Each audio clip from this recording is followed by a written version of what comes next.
Dr. Heller speaking on the card of the moon. The next step, which I have undertaken in a heterodox fashion from the Golden Dawn tradition point of view, is over to Netzach, to the greenish-colored vessel, and the card associated with that step is the card of the moon. The 18th arcanum, the moon, which is also the 29th path. Associated with it is the Hebrew letter Kof, which means the back of the head, the back of the skull, and in all likelihood a sort of a metaphor for what modern psychology calls the unconscious, the back of your mind, what's in the back of the mind. The astrological attribution is Pisces, watery element. And that's probably pretty much all we need for that purpose, but just look at the strange, the weird image in that card.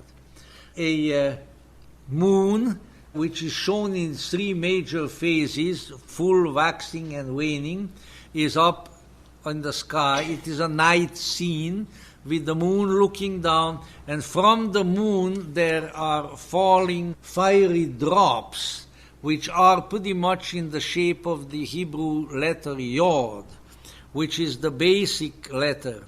And the Yod is like a hand that turns this way, but it's also a little flame, a little candle flame. And all the other letters are made out of combinations of that flame. But if you go to a synagogue, Jewish place of worship of one kind or the other, when the various people are reading Torah, which is on a scroll laid out on a long table, when they are reading, they are not supposed to touch the sacred text with their finger, but they have a little pointer, which is usually wood, and at the end of it is a little silver hand, and that's called a yod. And with that you read, you keep your place. Anyway, these units of light are falling from the sky. There is a body of water which is at the bottom of the card, and out of this water there crawls a weird creature, a crayfish. Owing to my culinary inclinations, I like to call it a lobster.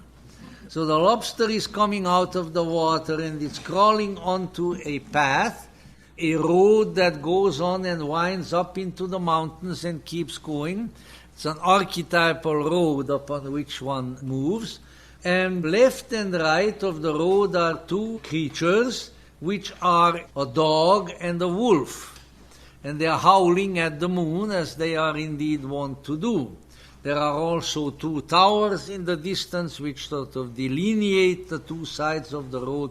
And this eerie night scene with a creature coming out of the water and getting on the road, wolf and the dog howling, and the moon shining overhead. Very, very weird picture. Yet, what does it indicate? It indicates, well, to put it in modern terms, the entry of consciousness now into the mystery, into what Jung would call the unconscious. It's night. The sun isn't shining. It's not the sun of the daylight consciousness, of your reason, of your intellect. It's the midnight sun of the moon. And the animals are howling, dog being sort of the domesticated animal, the instinctual nature which you have, well, brought into line with your purposes. But the wolf, on the other hand, is the instinctual nature which is still wild. And we have both of them. Very much in accord with, let's say, modern psychological symbolism, that when you dream about animals, you dream about your own instinctual nature. When you dream about a pet, you are dreaming about your domesticated side of your instinctual nature. When you are dreaming about lions and bears and wolves, oh my, then you are dreaming of your more savage nature, the one that is not subdued, that is wild. We still have that wildness in us, and without it we would be very dull people indeed. I mean, thank God for the wolves inside of us. They make us interesting. The others are not very interesting, you know. The domesticated side of our instinctual nature is just like kind of a dull little dog. So they are both there, and with their howling at the moon and flanking that road, they sort of lend their support to the project. See? And what is the old lobster out there crawling out? What is it? And really, crustaceans are really weird creatures when you look at them, and they really look like there shouldn't be such an animal. They're weird. They are very archaic looking, like a crocodile, or something left over from ancient times or from another homeworld out in the galaxies or something. Well, this is this old, ancient part of our nature that's been down in the unconscious for a long time. We are like a crustacean. We are armored. And yet, we are crawling up the road under the moon. It wants to come out. It wants to go somewhere. It wants to get out again, out of its confinement, out of its life in the waters, its life in the unconscious. It's trying to come to a greater consciousness. So this is a very important step on the road, coming out of the deep unconscious, maybe out of the personal unconscious, moving toward the archetypal psyche, the collective unconscious, learning how to walk by the light of the moon, by the mysterious light, the other light, not the ordinary one. It's a very dramatic presentation that when you move into the other world, into the spiritual world, it's not going to be like what you are used to. And we can make things interesting. And when things are interesting, then everything is better. Light is falling from the sky. Light is on the road. And there is more excitement and more wonder and more energy ahead. And you go. And you're not afraid of the night. And you couldn't care less whether the dog is barking and the wolf is howling. You know, you go. Because it is in response to the secret voice that the creature is crawling out from the water. Something is heard, something is perceived, something calls, and we go, and we move toward it.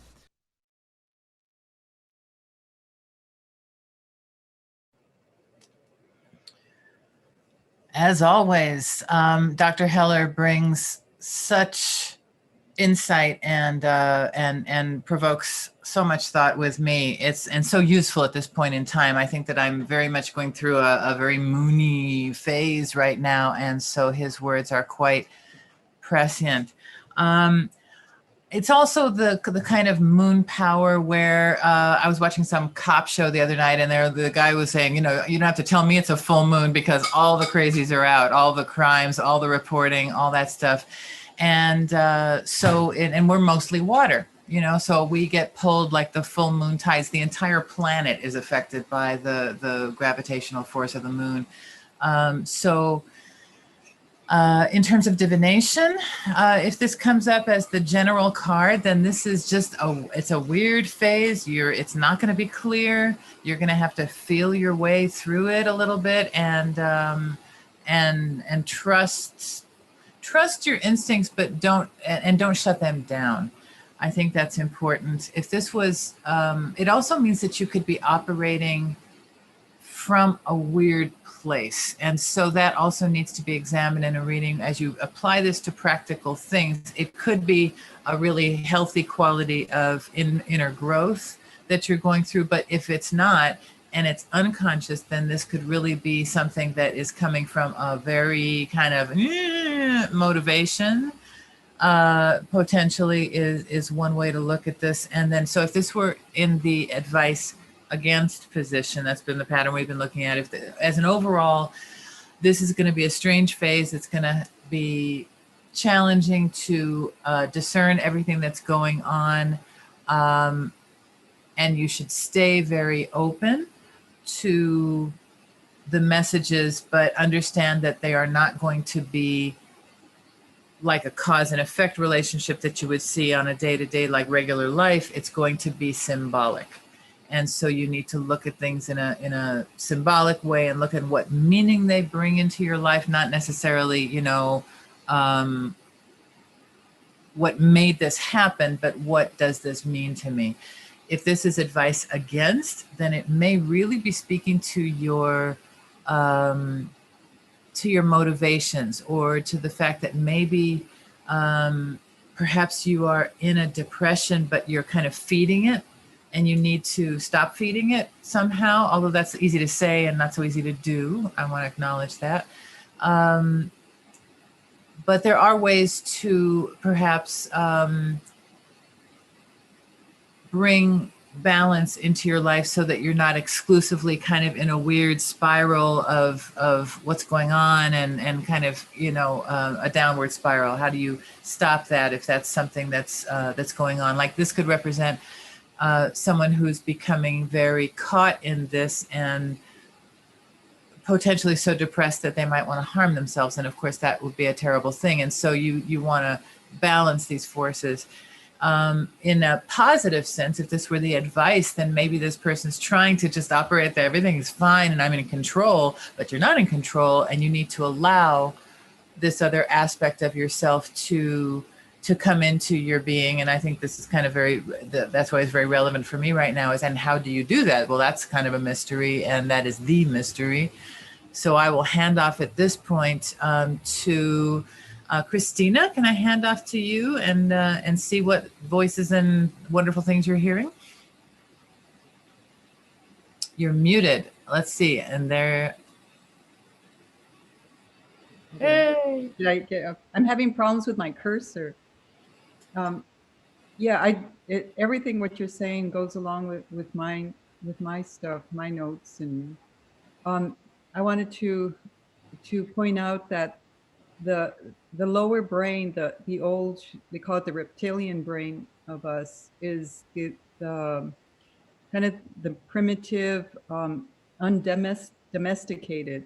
When we see the two dogs, one is domesticated, one is the wild part, the old programming, and the two are working towards the balancing of it. I like what Dr. Holler was saying. We need the both. We need that wild side of us. It's just that we need to be cognizant of it. We have to know what's going on with it. And the mountains, I have in my notes representing the mental mountains. What's coming out of the mountains, our thoughts, our creativity, everything that's coming out, it has to be balanced with the two. And let's see what else. That's what, yeah.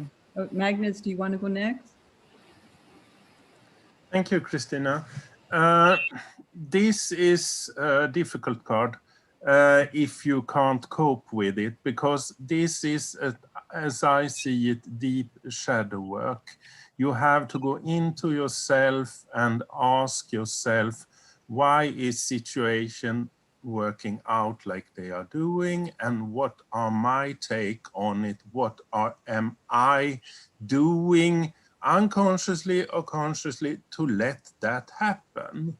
And when it comes up in a reading, there is something that comes up from the unconscious that is telling the conscious mind to start that work, that you have to do that work. But if you are not prepared to do it, it will be very difficult, because this is also looking at it on the tree. We also see that this path is going from Malkuth up to Netzach.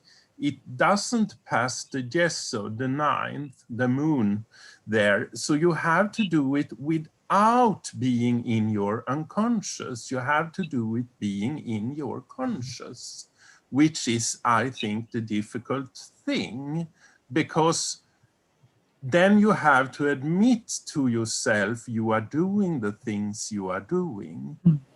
And it is also a lot of ego in this. You have to look at your own ego in the eye and see what is my ego do to make it more difficult for me in situations.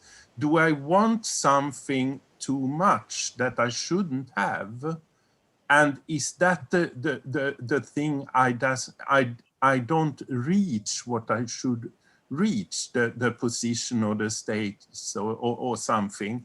And that's the problem, and that is also what Wang is writing about in his book. He's writing about it more in connection with the materialistical world and the non-materialistical world, because this has to let go of the materialistical thoughts, and that is the ego, basically, that they are stored there. But as you also said, Christina, there is a balance here also. You have to stand with both feet on the ground. You can't just go up and sit on a cloud and looking down and say everything is fine and excellent, which the New Age people often do.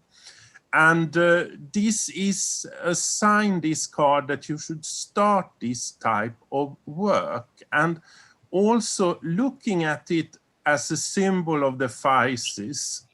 Physis often do, I'm a physis myself, and often do that and have to do that and go deep inside to look at what is it, and it isn't easy every time.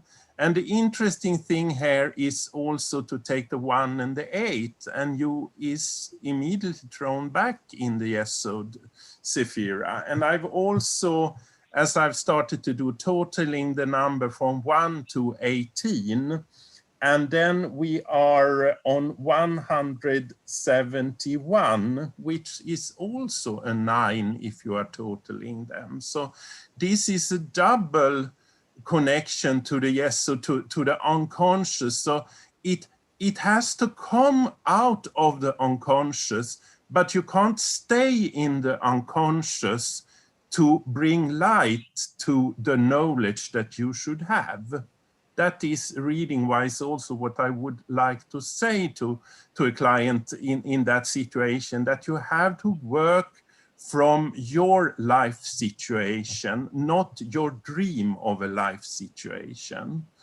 And also the colors are interesting because, again, White and Pamela Coleman-Smith is using many of the nuances in the Tiferet, if you are looking at the dogs.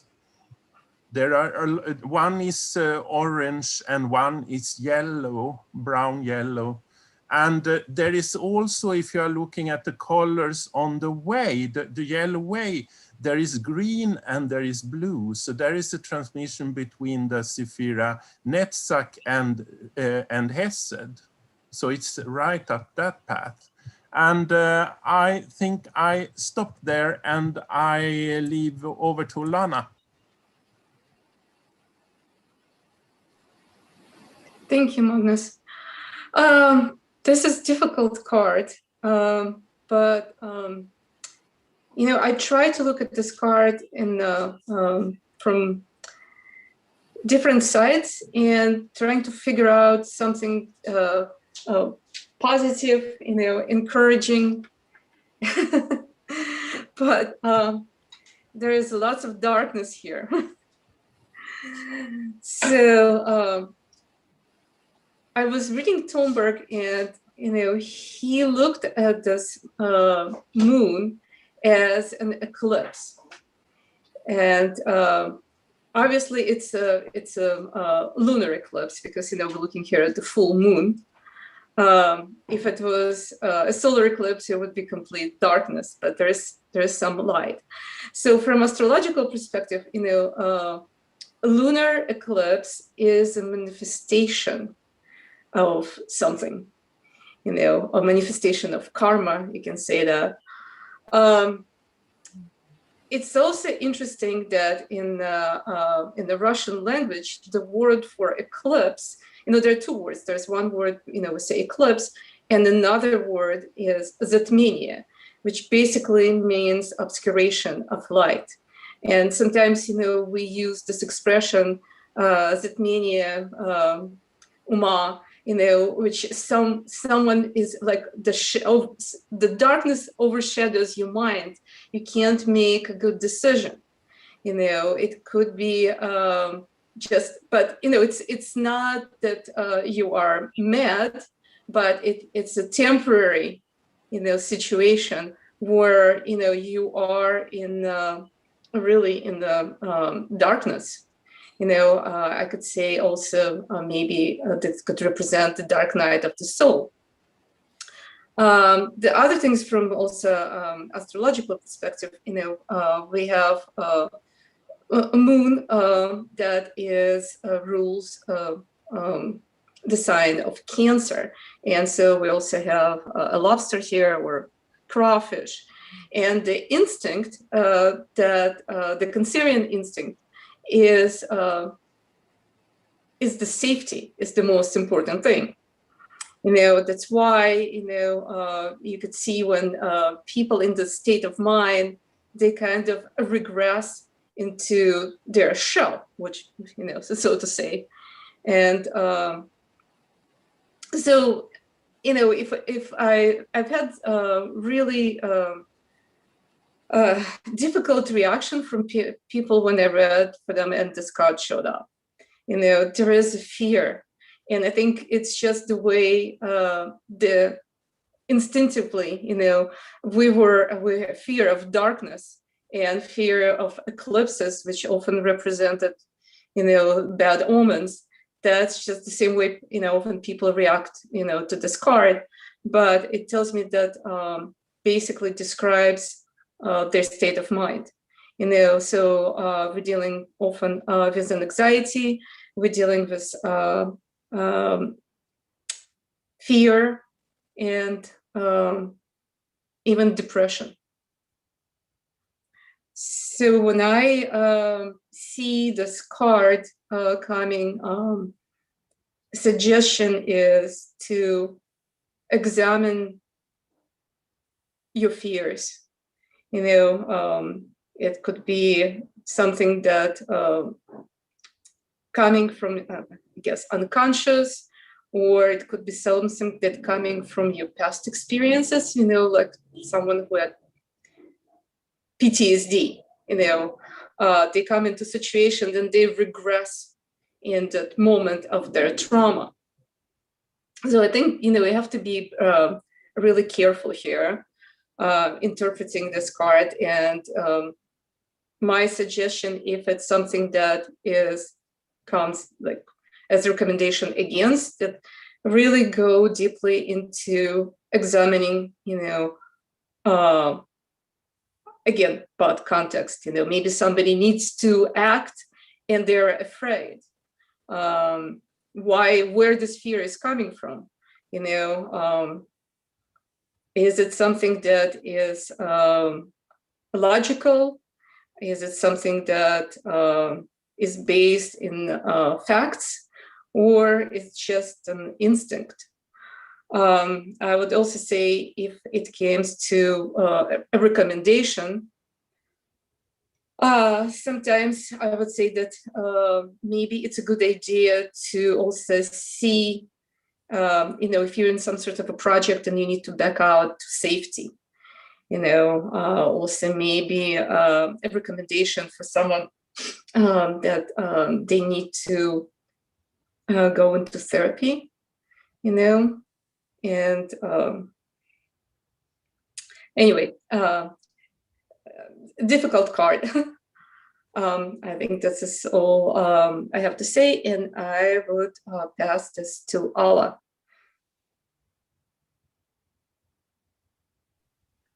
Thank you, Lana.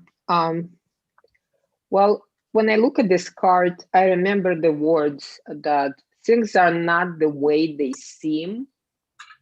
And there is unpleasantness in this card, kind of creepy, maybe like crawling creepy card. At the same time, I had enough time to look at this card and find some positive aspects of this card. So what I remember from the past about this card, that so there's a dog who is a friend, a loyal friend, and there is a wolf that is not. So we could see things that somebody who is not a friend, we see him as a friend, and vice versa. But something caught my attention is the way those two animals positioned, and dog is standing on his 4 legs and the wolf is sitting. But what's interesting for me as somebody who has dogs is that their tails are up. So they are not really, fear is the illusion. So whoever is getting this card needs to be explained. So whatever they are imagining, it's an illusion. It's not real. Like everything under the moon is not real. The moon is changing from full moon to new moon to crescent, and things are not the way they seem. So that is, and again, this card calls for balance between conscious and subconscious, right and left. It calls for harmony and balancing out maybe the energies that we need in our life.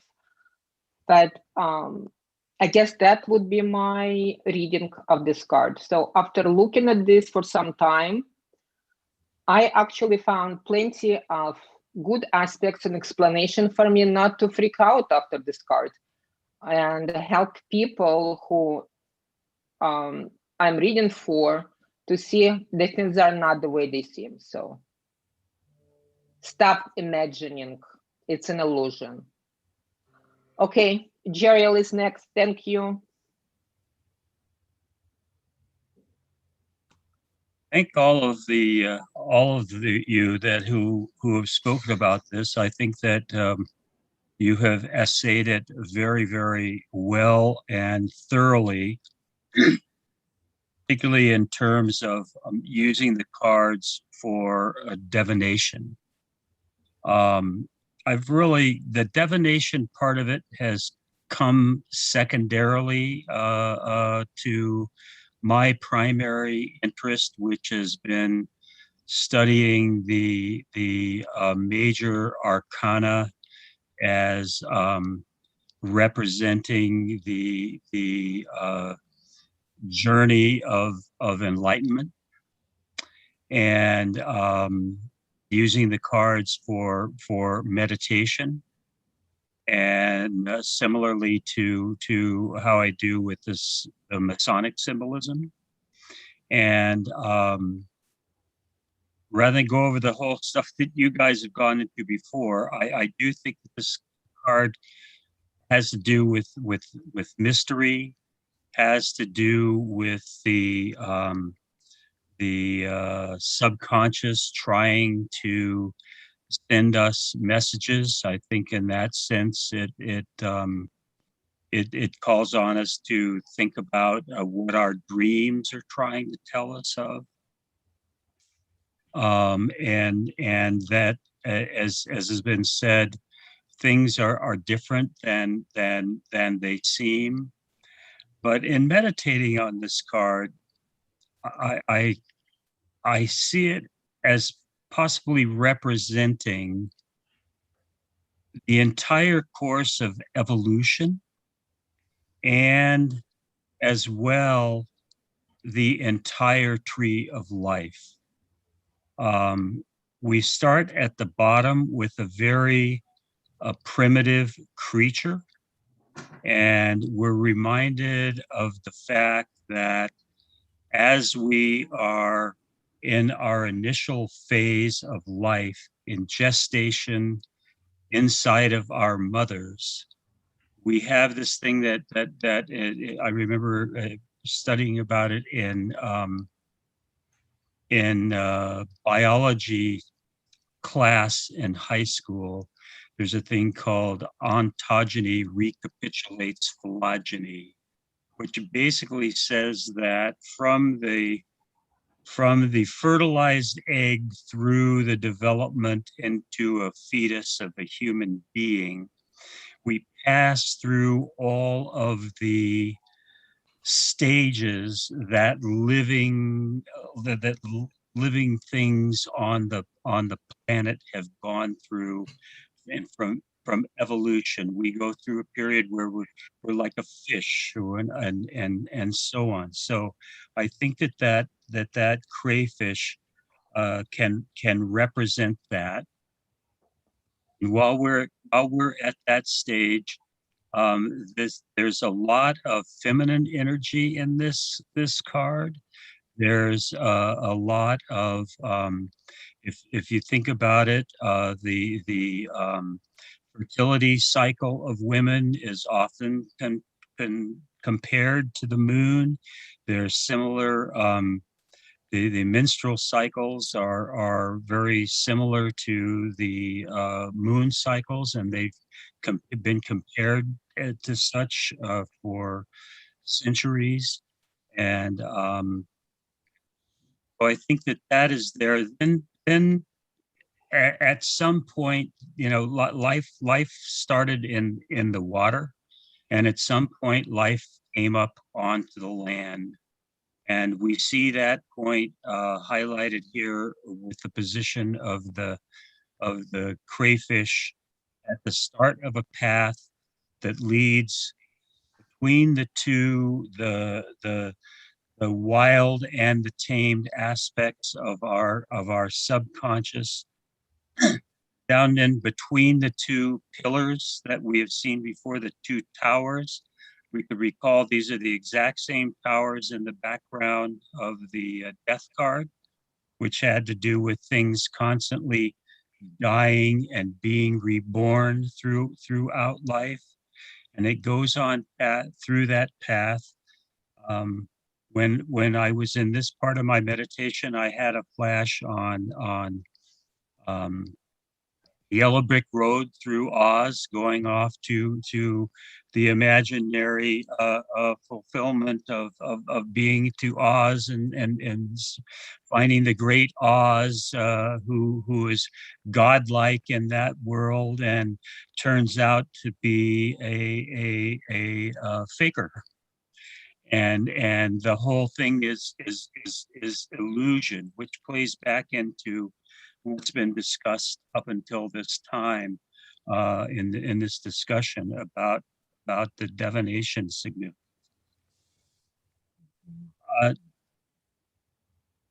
I thought I really liked what was said about this being almost like an eclipse, and the sun's rays are shining out from behind the moon. Interestingly, there are 22 of those rays, which could indicate again that this could be that's Kether in the background, and there are 22 paths from starting at the very bottom. I would see then that the crayfish is our beginning down in Malkuth, and that path is in terms of initiation, the path that we're in search of greater light, enlightenment, and we're going to come to that in the next card, and we've already heard that the word for this is the back of the head, and thus the self-conscious or unconscious. The next card, the word for it is going to be the front of the head. So the more conscious and material world. I see those yods there, the flames, also being that enlightenment. And if you look at them as being in 3 semicircles, there are 7 across the top, then 5, and then 3 below that.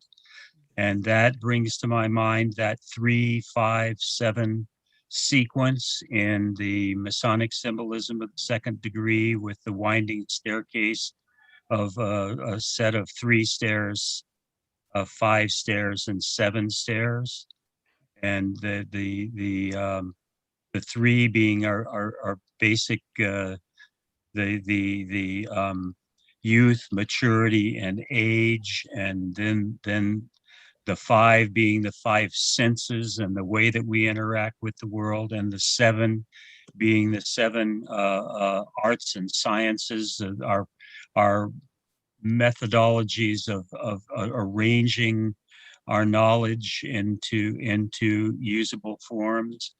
And of course, very early on in the passage, we pass between the two pillars. The towers and the pillars are very interchangeable. I could easily see these as Jachin and Boaz. So I think that this card can be seen in so many different ways, which is also very typical of, as we start out with our dream world. Things have all different kinds of form, and something that, as Dr. Heller said, it's an animal in your dream, but it's really a reference to different parts of your own consciousness and things like that. So that's what I see in this card. I think it's a really rich card for meditation and contemplation about the whole of our life, the whole of the tree of life. And it's also kind of the darkness before the dawn. We have the sun coming up in the next card, and that's we're getting near the culmination of the journey that the Fool started off with. I also think that I'd like to comment on the number. The 18, Magnus got into part of this.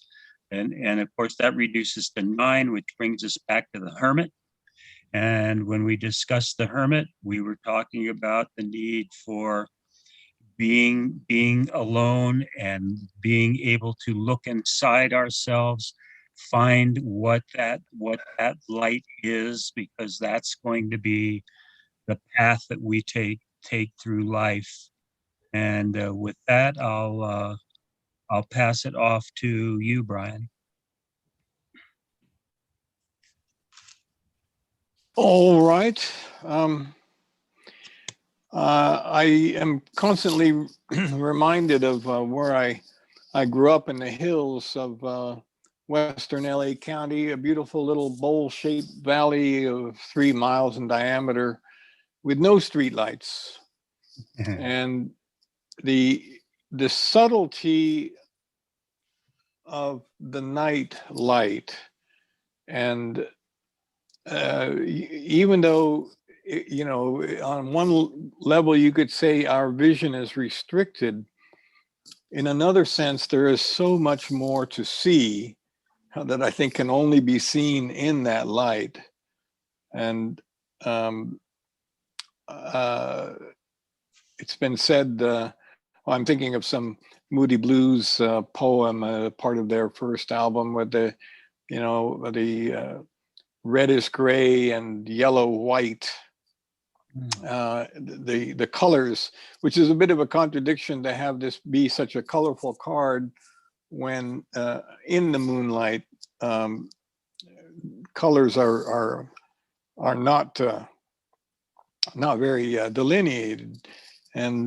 But I think that consciousness-wise, and in a reading, this card points out that there is an awful lot of content that is behind the scenes, behind the surface of our consciousness. You know, the regular thinking mind, feeling mind, you know, that the whole soul part. There's a great deal of more material that is there, but more subtle, literally obscured by the sunlight. You could say that, so that the nighttime is an opportunity to see things that are there, but we literally can't see them in the broad daylight of consciousness. So I've never thought of it as being, you know, a threatening or speaking of fears, or just seems to be mostly about being aware of the many layers of semi-conscious, unconscious, personal unconscious. How about having this card in the personal unconscious position? Boy, you got a double whammy there. But there's just so much consciousness that is behind the scenes, and that harkens again to the thesis of my to-be-written book, where there is just an unfathomable amount of consciousness of so many different streams, different themes, as it were, and they all hunger for life, and they these kinds of consciousness, they look for access into our resource, the resource we have living in a body, and all that energy. That there is just a complete and utter abundance of kinds of consciousness that are near to us as our jugular vein, but we're not terribly conscious of them. So I think this is really the card in a reading is very much about looking a little deeper, trying to quiet the mind, turn down the light, and take advantage of the night to have a better view of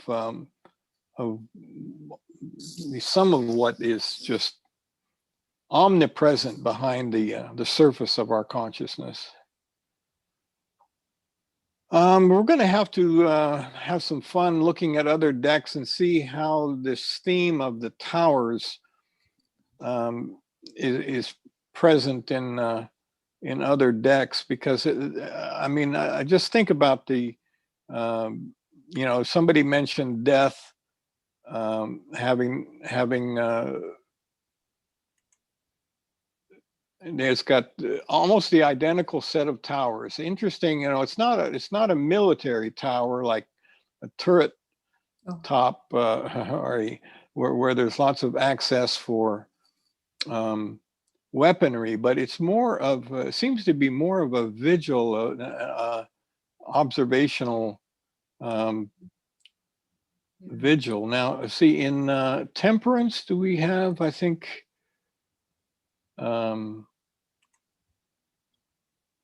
We've got mountains. We don't have the towers per se. Does anybody know of any other cards that have these same towers? Or Yeah, there's one more. It's in the minors. I'll find it. I do want to add the towers. When I see it as two eyes.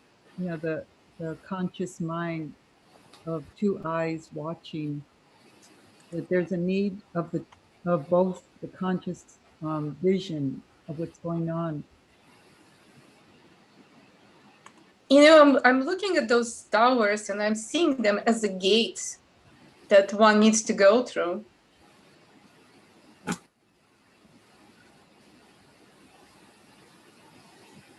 It's a gate, but it's wide open. Yeah.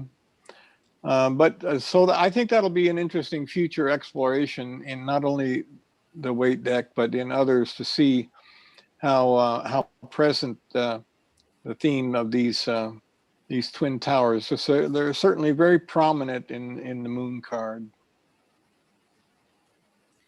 I had a question. Does anybody have a sense of why there are 15 yods that would connect perhaps to the devil card, or what is the 15th path? I'm not sure. I'm only seeing the towers in the death card. Wang thinks it is a connection to the devil card. That's what I figured, which makes sense. But it could be the 15th path also. I don't know. When I've had this card, gambling or habits, something of conflict with those two, and that you have to make a decision is coming up that you have to make sure, is it self-indulgence? Is it something of a habit of gambling? Something that you're comfortable with versus what's the higher good? What's the better decision? What's more conscious as opposed to being in the addictive part of thinking? All kinds of habits, good and bad, Yeah. and in between, are definitely have a lot of content that is semi-conscious, lives itself out through us, and we're not even aware of it quite often. Yes. This is very much an aside, but Brian, what you were saying, there's a documentary on Disney Plus, I think, and it's called The World at Night. And they use this super high def camera stuff. It all looks like special effects to me, but it's the real detail. It's just so hyper vivid to what we would ever see with our, limited eyes. But it's unbelievable what's out there at night. So it's pretty amazing when it's lit and it's put into HD and, either this microscopic like this blown up on your screen. But the detail on that show is phenomenal. And so if that's of interest to you, it doesn't reflect it the way you were talking about, Brian, but it certainly, what you were mentioning reminds that when you do bring light to what's there, the richness, well, there's the connection, I guess. When you do bring light to what is existing within this realm, the vividness and the reality of what's there is quite amazing. So there's the connection, I suppose. I just wanted to add something that was kind of interesting that Crowley talks a lot about in the Thoth Tarot, about the crawfish kind of being like the Egyptian scarab, and the way the scarab rolls its egg, through the desert is through literally elephant night soil, so like the darkest night, and then out of that comes new life. So, the moon, being this dark and unfamiliar place, but lurking inside that is kind of like that sun or that new life. It's kind of great in it. So you can also turn the 9 upside down and you get the sun. The Tiferet Sephira. Yes, Michael, we had skipped over you because we didn't have a notes to a list to follow very, very carefully. Did you have any other thoughts you wanted to add? I think everybody did a great job. Just a couple more things that I was picking up from my Cavendish book that I thought was really neat. He considered it sort of like in alchemy, the process of solution, of kind of breaking down parts, the physical parts into components of being, or an ordeal by bitter water, which I thought was pretty interesting. Ordeal by bitter water? Yeah, ordeal by bitter water. Wow. Jung's got a good quote. He has a quote of Jung in the book that kind of fits that really nicely. And with that moon and its constant shifting phases, the moon is never stationary.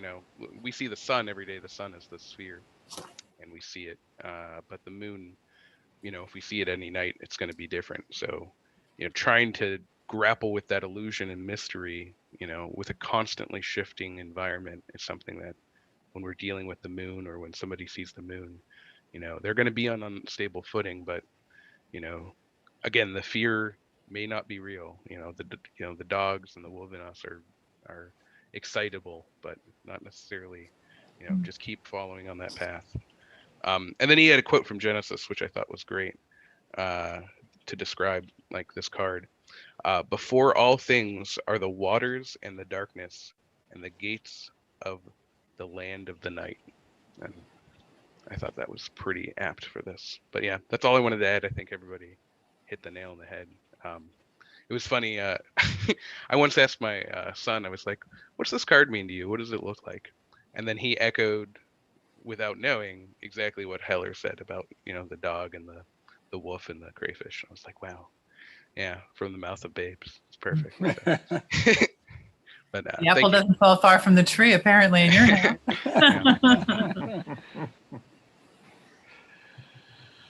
Thank you. Yeah, great stuff. It's when I was kind of meditating on it, took me a while to kind of get it and understand it. And I think that's the nature of the card. It's hard for anybody really to understand. Well, before I reset the tableau for the sun, I'm reminded of a time when seeing the moon very near either Jupiter or Venus in the evening, and having grown up out in the hills, I very much, you know, it was very easy to observe a lot of things about the moons. You know, things like, well, the full moon in the winter travels the long path across the sky, very bright, whereas the full moon in the summertime takes a kind of like the wintertime sun path, just doesn't come up very far, you know, sets off, and the reverse is true for the new moon then. But I knew where about to look for the star in the middle of the afternoon, being able to easily find the moon in the daylight. And sure enough, in the broad daylight of afternoon, I found the other luminary because I knew where to look. And so that was just an interesting aspect, that the moon can be quite a presence even in the daylight. So we will now, unless there's any further concluding thoughts. Two thoughts. The water in that card looks exactly like the water in the star card with the Egyptian circle on the line that we looked at the last time. And then I also see that there is a strike of water from one of the towers. I haven't seen that before. Up in the right corner with the wolf's tail there. It's blue there. Oh, yeah. So it looks like there's water there. Mm-hmm. And also there is the 4 and the 3 that is coming in this card that we has looked at in so many other cards, because if you're counting the stones on the right side, there are 3 black stones and there are 4 white stones. And there are also 4 legs of the dog, but you see just 3 legs on the wolf. So that 2 numbers are showing in several ways in this card.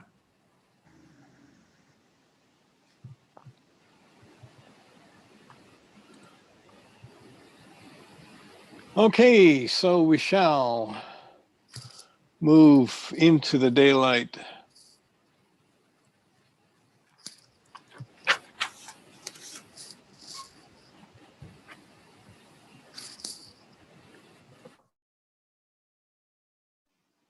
And so, with great pleasure, I can introduce Dr. Heller speaking on the sun card.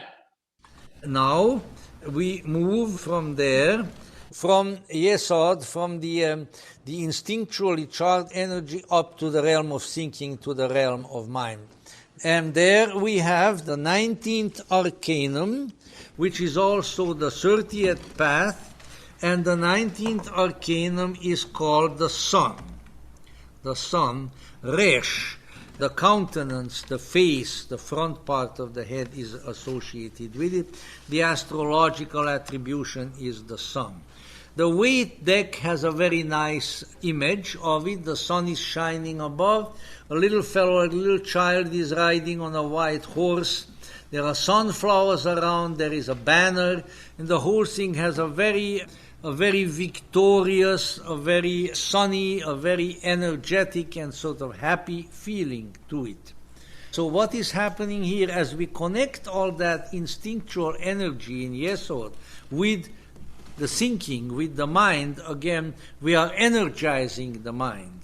The mind has already been awakened in the previous meditation. And now we are giving it additional energy.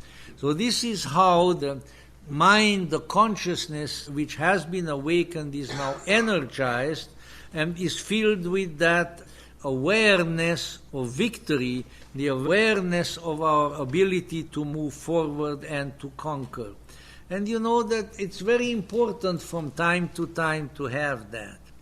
To be filled with it all the time would probably make us unrealistic. The person who constantly says to himself, oh, I'm making it, I'm victorious, such a person will probably have a downfall. But on the other hand, from time to time, we have to have that experience because otherwise we can't do it. And this is that sort of energetic, victorious, beautiful, sunny, light experience which we have from time to time and for which I think we are very grateful. The sun.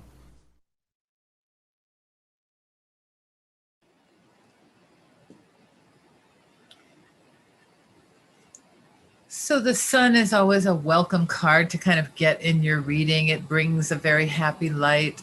Some readers recommend looking at what cards are close to the sun to see which are in its influence and how that energy is radiating to those. If this were the main card or the summary card in a reading, the conclusion or so this is generally about card, then you would be dealing with perhaps the light at the end of the tunnel or the culmination of something great or a feeling of freedom. I think that there's a lot of the word freedom in this card. The unguardedness of the child, there's no saddle on the horse. He doesn't need to guide the horse. The horse is going assumed by perhaps the mental power of the child. They are beyond the wall, so they're not limited by the wall. And it's a happy little wall with the sunflowers. I believe that there is significance to the rays, the straight and the waviness of the rays. Maybe someone can speak to that. And then the red, the beautiful red banner. There's just a lot of energy in the card. And so, if it came up in the advice against, then it might tell somebody that they need to be a little bit more vigilant. They can't just assume that everything is great, that they need to still do some more work. There are details to be attended to. They can't just approach this like a little kid with no cares.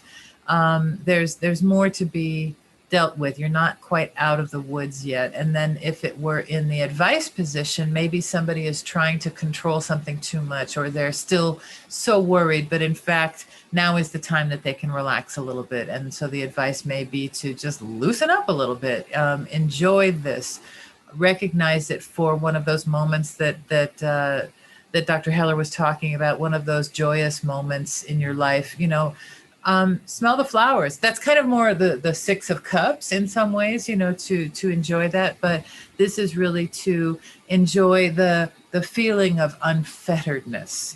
The child is very unfettered and not uncontrolled, but unfettered, unrestrained, free and unendangered. And so there's when someone can be that free, that means that there's not a lot of lurking danger. And so some of those are the things that can come up in a reading, and other people will have much more insightful things to say. Christina, can I hand off to you again? Sorry, I didn't mean to put you on the spot.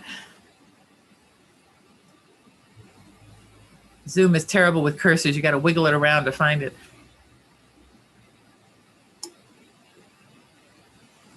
Showing. There, can you hear me? Yes. Oh, good.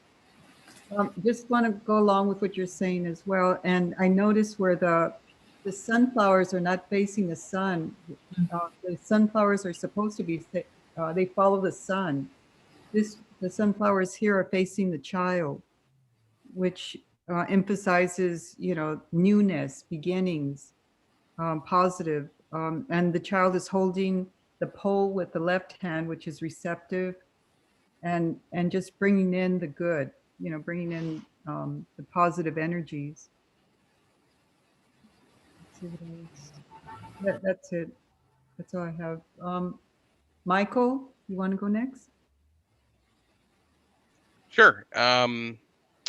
Yeah, the sun, always when I get it, I'm happy about it. But it is a card that often means success to me and the right area, you know, being in the right place and kind of enjoying yourself and enjoying kind of the fruits of the newness that has come upon you. But I think a lot of times it depends on the card. There's, you know, the sun can be great, but it can also be very dangerous. We were just watching Lawrence of Arabia for the first time, and there's a part where he's, you know, kind of marching through the desert, and that sun is constantly beating down on you. So I think that there's that kind of that dual nature where we have to be mindful of the arrogance that can come with, you know, being kind of full of ourselves and things like that. Uh, there's a, I'm sorry I keep quoting the Cavendish book, but I find these good quotes and I love sharing them. So they did, this was that their warning, the Golden Dawn's actually warning against this card, was the too aspiring Icarus may find his waxen wings of ambition and curiosity shriveled and melted by the fiery rays of the sun. But approached with humility and reverence, the sun becomes the beneficial source of life. And I think that is a wonderful kind of little bit about that. Certain decks have on the Rider-Waite Smith, we've got the one child, but certain decks have the two. So the connection to Gemini's there, which I think is pretty interesting. Sometimes they're in like a fairy ring, which kind of that childness, that wholeness, and that creative power, I think is there as well with the sun. So we've got obviously a lot of positivity with it too. But that's all I had. Don't want to talk too long. Lana, if you would like to go ahead, that would be great. Thank you, Michael. I think it was well said, and I guess I was just going to also quote the Icarus, but for someone like me who has a very fair skin, going naked in the sun could be a very painful experience. You know, I developed blisters within 10 minutes. But sun, you know, I love sun, and it's a source of light. You know, it's a source of life. It's a source of food. And it's a very beautiful card. And I just think that, you know, being,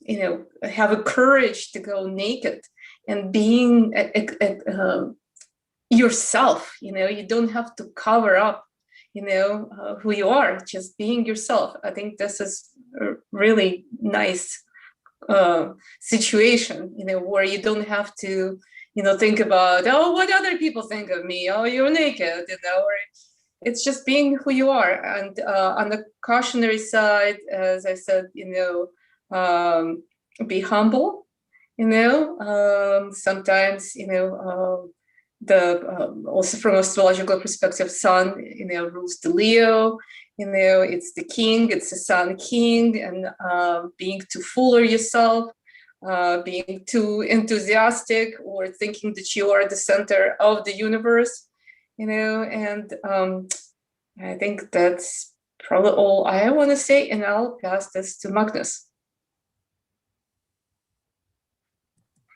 Thank you, Lana. You should see here. I look at this like much of what has already been said. It's an indicator for success, or that your plans may or certainly will make out the way you think, if it is in that position in a reading.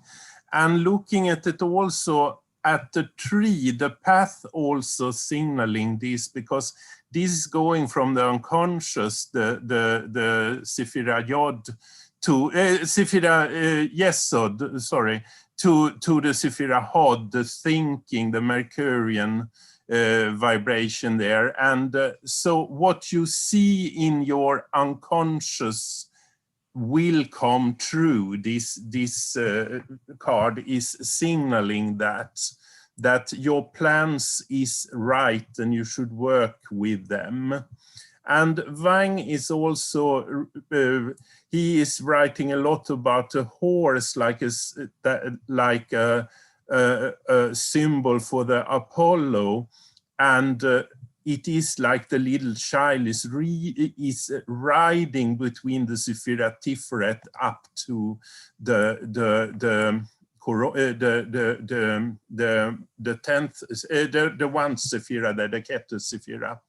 So it's about that also, that your plans will make you better, will make you more in contact with your inner sense or the divine in yourself if you are working with what you want to create. And this is what is signaling in this card. And also that has been said, it's also a lot of red in the card, and you have to take a bit of help from the Sephira Gebura there, also the Mars energies to be able to create your dreams. So that is also interesting. And looking at it again number-wise, the 19, 1 plus 9 is 10. So you get back to the Wheel of Fortune. So it's a bit of also that you should work out of your dreams when this card comes up.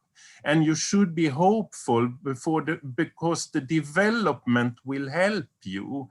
And you shouldn't interfere with the development. You should let the universe has its vibration or its way, and you will eventually come to the right place where you should be. And also it's interesting to total the number one up to 19, because that also gives you 190, and that is also back to the 10th, the Wheel of Fortune. So like the Moon card, that operation gives you back to the card the same for both way of totaling. All card doesn't do that, but it's interesting. And Wang is also writing about the 4 sunflowers, that they are the 4 worlds in the Kabbalah, and the sun has 22 rays there, but if you are counting them, there are actually just 21. So there is something there. And there is Wang is saying that you should be working in all 4 worlds through all the path of the tree. And also the red flag or the drape or what it is, it's the same that in the universe card, that is wrapping the woman, or what it is, the androgen woman in that card. It's the same, but it is in a lilac or color there. So that's also interesting, because there is a connection there also. So there is a lot going on there. In a reading, as we have said, I think this is a good card if it doesn't come up in a not so good position, because then your ego is too big to be able to realize what you are doing. And also the red feather, we had talked about that before. I think it was Yeriel that mentioned it then. It's the feather on the fool also. So the child is also a connection to the fool. And I will leave over to Yeriel. Thank you. Thank you, Magnus. Yeah, also I think that the 4 the 4 sunflowers do represent the 4 worlds, also the 4 elements, and the number, the 10s that you mentioned, also reduced to 1, which brings the magician card into it. And we have also seen that red feather, that's the life vitality, and we see it here. We saw it originally in the Fool, also in this upright position, and we saw it in the droop position on the head of the armor, the helmet of the rider on the death card. I There you go. And there is a lot of Mars energy and that, and the red banner, and it's a very active kind of a suggestion. The sun itself is the very image of Tippereth, and so we have beauty and blessing flowing on to every corner of the card. And of course, the sun is what gives life to our entire solar system. And we are the fortunate one out of the 9 planets that's in the so-called Goldilocks zone, which is just far enough away to be livable and just close enough to be energized. So this card certainly speaks of good fortune and fulfillment. The 21 rays also reduces to 3, which is suggestive back to the Empress card, which is the divine mother, and perhaps this is her divine child that is sitting astride this wonderful white horse. Something else that I read, I don't remember which of the writers was talking about the horse representing the physical body, and the child, the much smaller mind, but without even trying. The mind has complete control of that horse, is not having to hang on or have a saddle or stirrups or anything else, is very comfortably situated there. They're beyond the wall. That wall, like several other cards that we've talked about, has that separation thing, like with the High Priestess card, and so I think that the warning in the card, of course, is carried right there in the Icarus story. Again, the problem is the universal human problem of hubris. You think that you have no limits, and when you proceed in the world that way, there is a downfall that's in it. But otherwise, this card, I think, always shows something very, very hopeful, very fulfilling.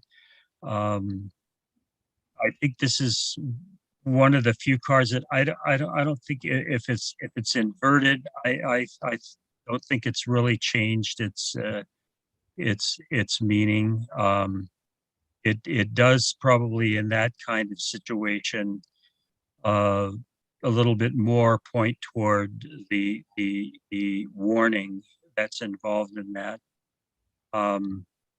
The 21 rays, it's interesting. I could see this being the 21 numbered cards of the major arcana, and the sun disc being the 0 card or the Fool.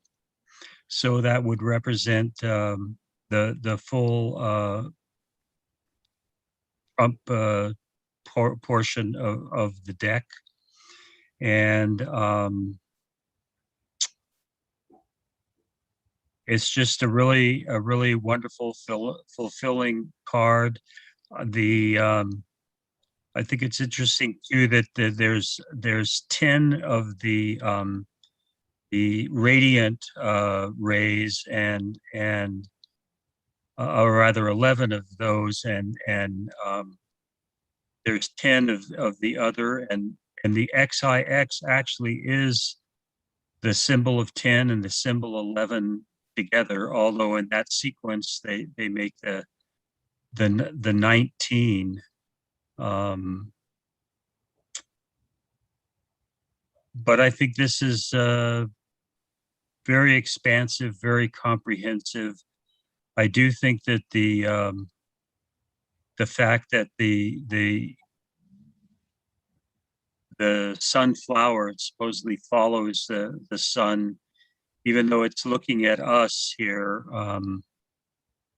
it's telling us to follow the light, and that's what the path of initiate is to follow the light, to seek the light.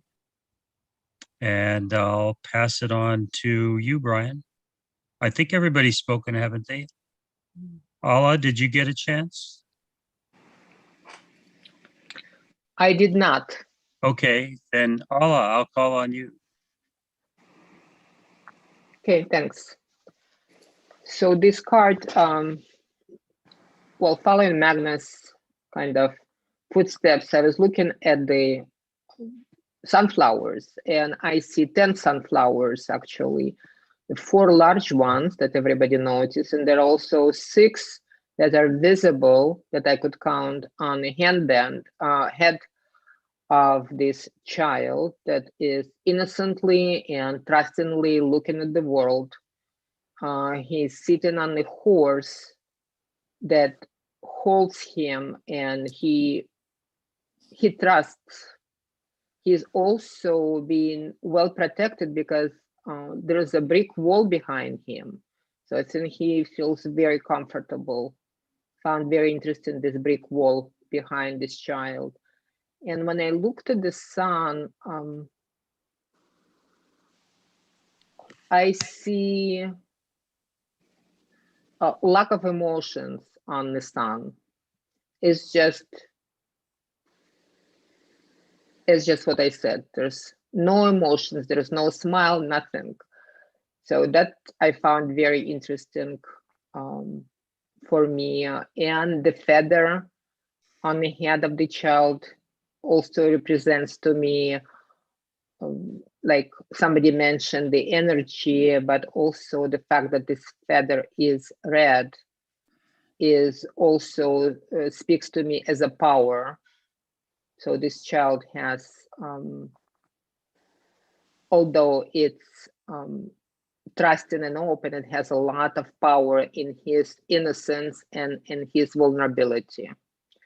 And like the horse, it's horse's face is very determined.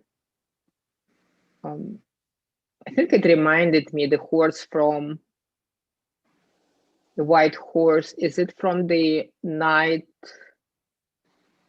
Which one has a white horse?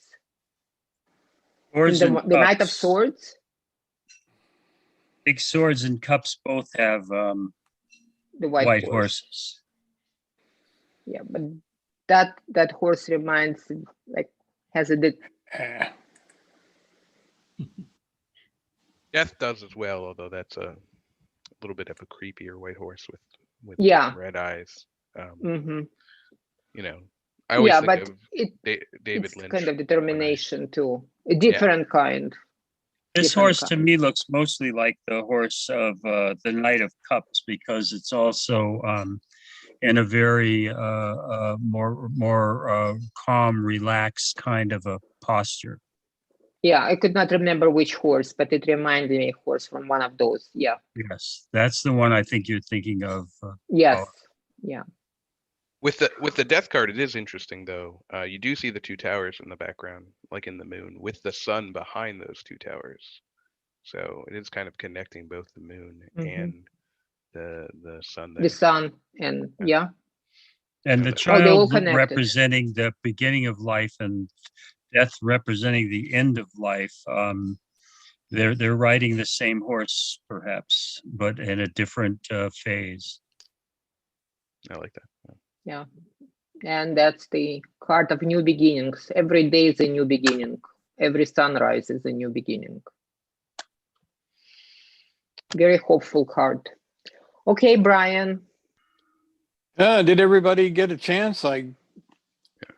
Brian, real quick before you talk, I'm actually Okay. out, so thank you, everybody. I appreciate it.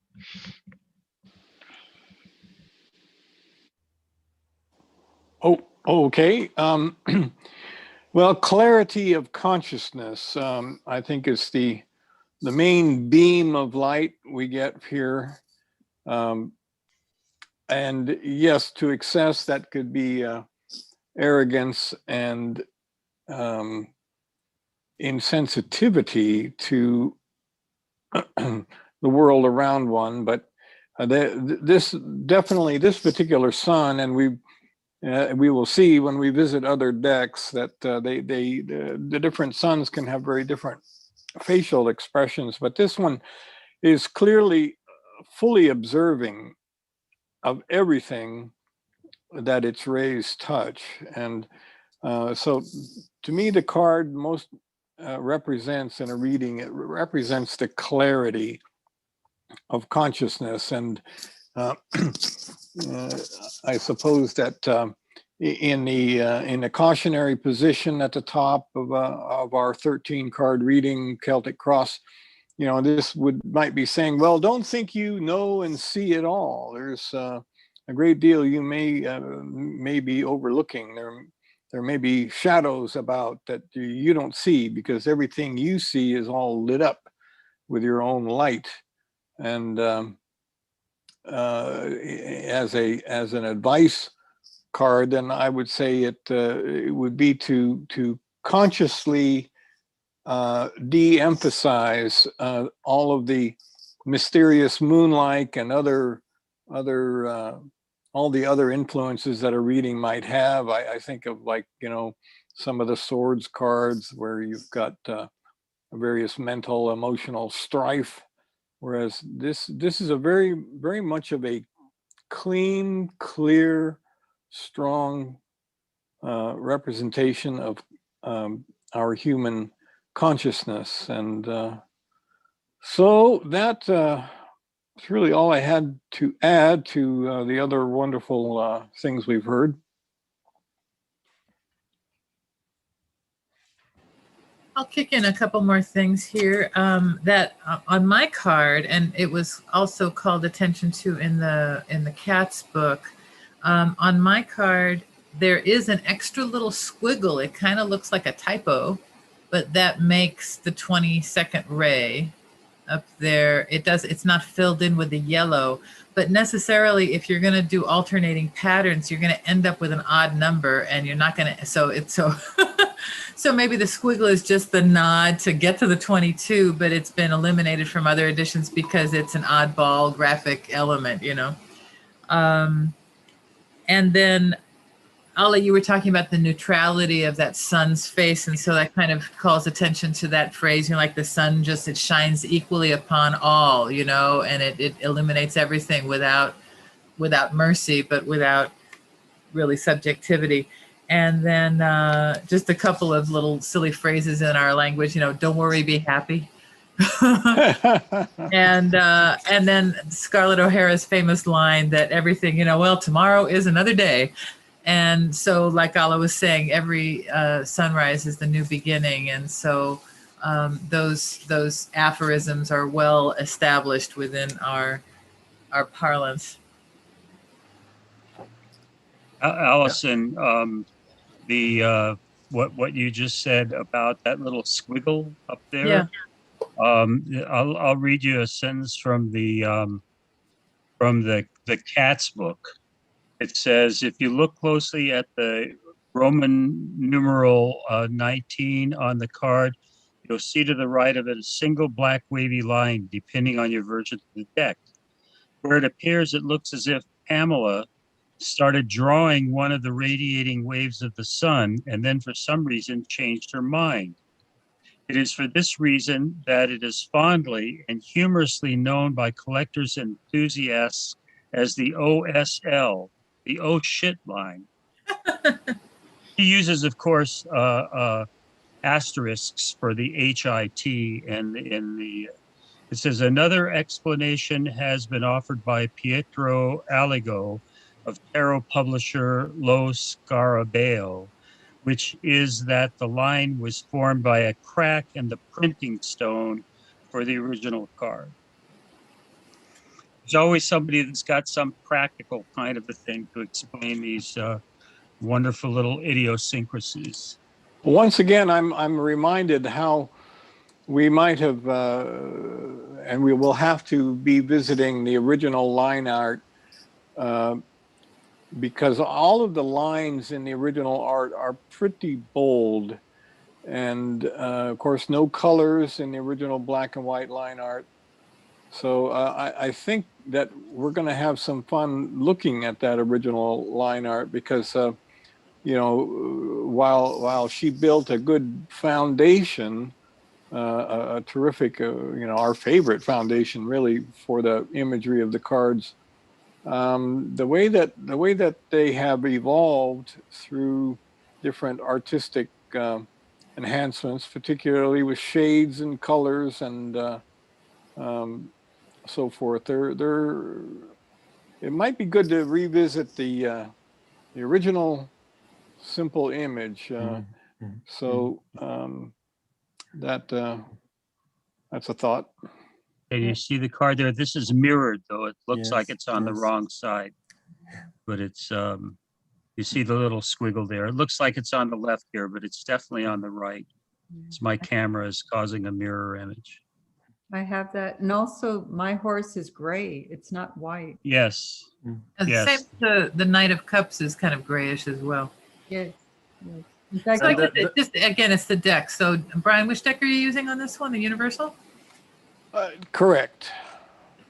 And I just have the straight up one of the Rider Waits. And the eye of the horse is also interesting because it's not the eye of the horse of the king, the Knight of Cups, and it's not the eye of any other horse either, but it looks like the eye of the horse of the Death card, but it is not as menacing as the Death card, if you are looking at it. But it's the same sort of eye. The death card seems like it has a little speck of red in it. Yes, or orange, yes.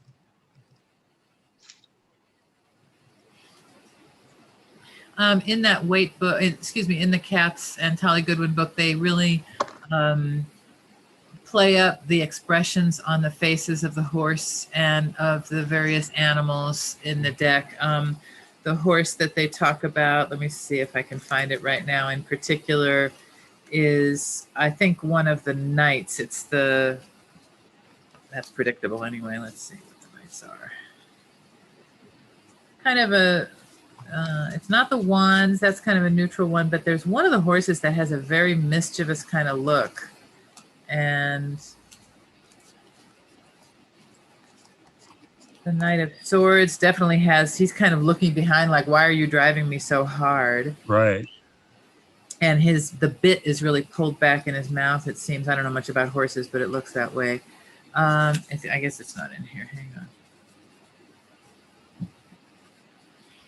Anyway, somebody else will know about these horses. I didn't mean to hijack this thing. I was just trying to find a kind of mischievous looking horse that. Well, I think the expression on the face of the Knight of Cups horse looks very much. Oh yeah, that's you've got it there. I think that looks the most like the one on the Sun card. Uh-huh. Yeah, but that eye looks more friendly than the one. Yeah, he looks on like the he's Sun. smiling, doesn't it? Yes, yes. And the eye of the Sun card looks like you have to accept it either or. It's looked like a Saturnian eye, I think. It's the black color there, and and also the eye is on the side of the tree of the severity. So it looks like the horse is taking the responsibility for finding the way, even if it is difficult or a stony way. I This would would say, this would Magnus, this would be a very good card to see animated. You would see the breeze blowing that banner. You would see all the sunflowers dancing and the leaves jiggling and horses' mane. It's quite a lot of action. I think that is an activity that is you have to read into it. It looks like he's swishing his tail too. yeah, The sun that's, horse. yeah, But it's also the difference. They very much look alike to me, but it seems like this horse has more responsibility because this horse is carrying a child and the other horse holds the adult. So maybe that's one of the reasons this one has more determination. Perhaps more responsibility, Yes, because that's the responsibility and other determination. the other elements are rather carefree. You know what else I just noticed? His ears are turned backwards. Yeah. You are seeing the back side of the ears forward, and horses will do that. They turn their ears all around. Whereas on the death card, the horse's ears are pointing quite forward. But on the Knight of Cups, they're also turned backwards like that. It's also interesting the wand that the child is holding, because there isn't so many cards that has that type of wand in it. There are some. There is the Fool, and there is the Six of Swords, sorry, and the Hermit. They have that type of wand. I guess you perhaps mean like a staff, or I don't know what the proper word for a staff. Yes, a big flagpole. Yes, yes. He's polling the river, the boat across the river there. Yeah, and also in the 10 of Pentacles, there is also one that is holding a staff like that. Oh, the grandmother. The sun one though has a spear tip on the top. So does this one. That's what I'm saying. The one in the sun. Yeah. I wanted to say on my horse, he looks bored. His eyes look like, oh, well, just walking here. It really makes you, I bought a version, it's called the Melanated Tarot, and all the figures are very kind of looking like they have African descent, but it's the Rider-Waite deck. But the drawings of the faces are quite a bit, the expressions are very different. And so it really makes you realize how much you're accustomed to a particular look and to a particular detail that you may not have noticed otherwise. But when you see it not there, or you see it portrayed differently, you're like, wait a minute, it doesn't jibe with my expectations, Well, I suppose it could be that details they trip up the mind, and I think they might get a little bit in the way of that wonderful intuition that of course is the make or break element in giving or receiving a tarot reading.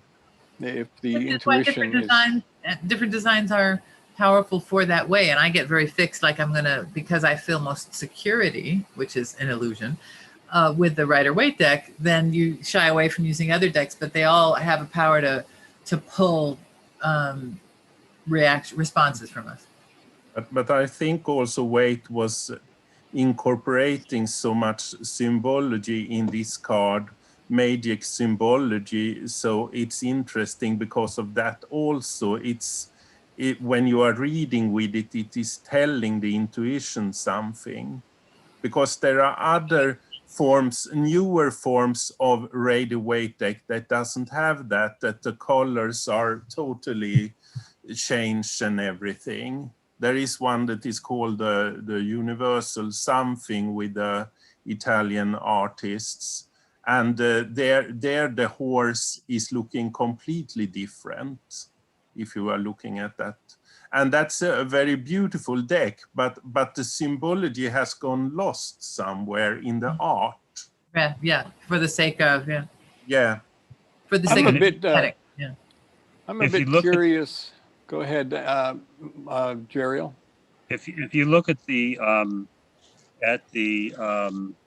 Robert Wang book, he also shows the Crowley, the Golden Dawn, and the Marseille decks, and all three of those on the Sun card have 2 children instead of 1, and none of them have a horse. So maybe one of the children been turned into a horse. I don't know.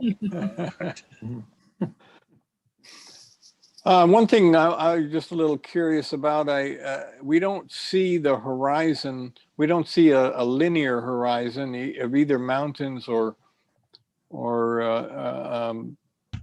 any kind of landscape. I kind of wonder if that's looking out towards an ocean in the background.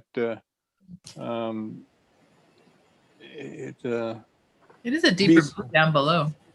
Yeah, deeper blue. So it, anyway, we'll certainly have some fun as we look at other decks. Hopefully that will all be to the benefit of our intuitional perceptions when it comes to reading the cards. Because if we find that some of the other imagery in the other artistic renderings of the major arcana will just give us something that our intuition can flash upon and grab. Oh yeah, I see that in this reading, rather than just straight ahead. But certainly I am used to, which is this is the deck that I'm conversant with. That my whole tarot life has been with the weight deck. Me too.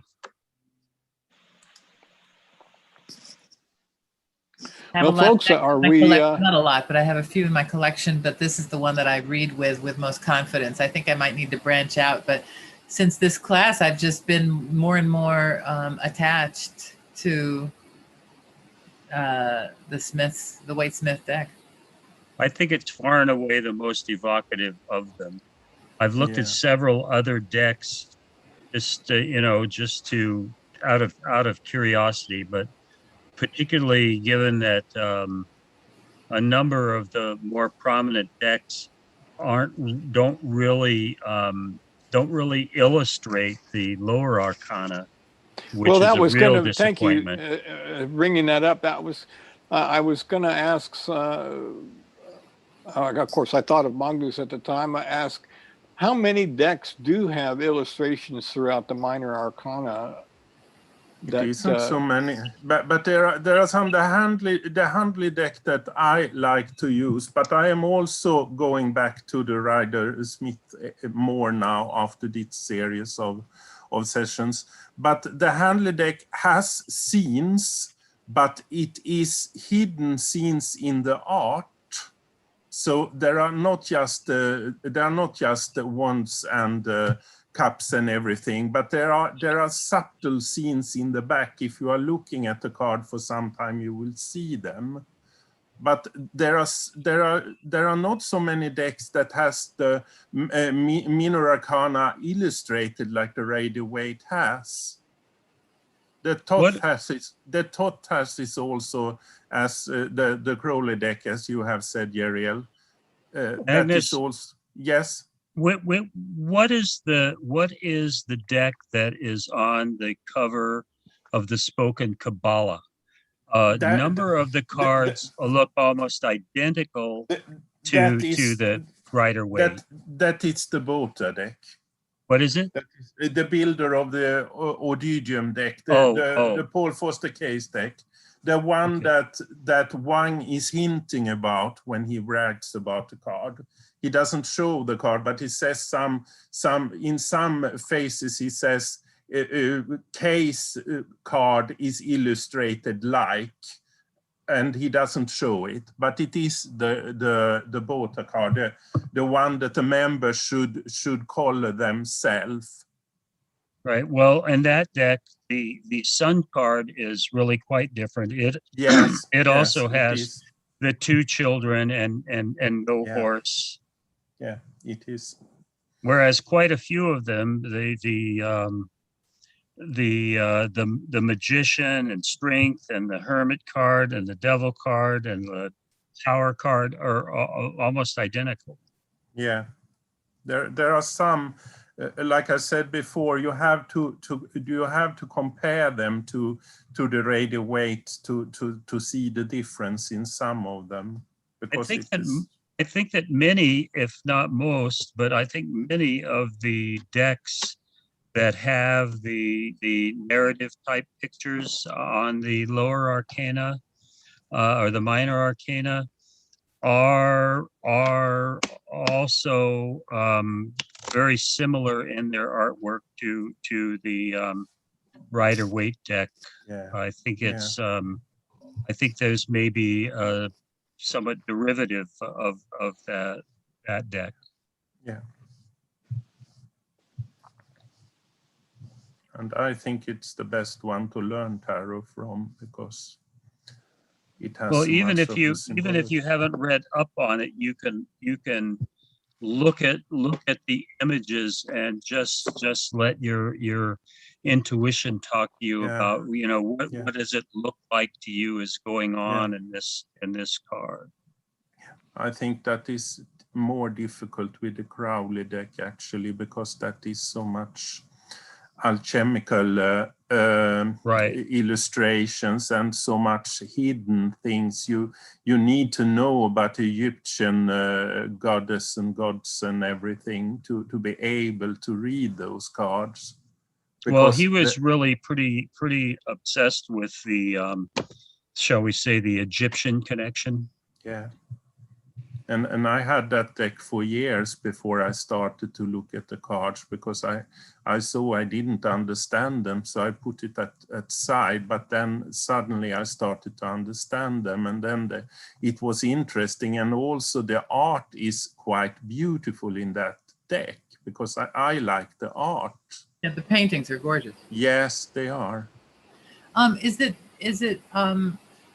the Wang book that talks about, I've been reading a lot of stuff lately, I can't remember if it's Cavendish or Wang or what, but talking about how a lot of the connection to the Egyptian, it was an attempt to lend greater credibility. That's why all these stories of the cards reaching back into antiquity and things like that are to give it more credibility than just to be an occultist of the 17th or the 18th or 19th century. No, not really. He is not so specific about that. It's some other book. Maybe it's the Cavendish then, yeah. Yes. I haven't read. Was it Crowley that said this was the Book of Thoth? Yes, that was it.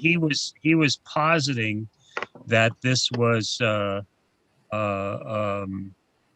something from Egyptian culture, and there's even some mythology around the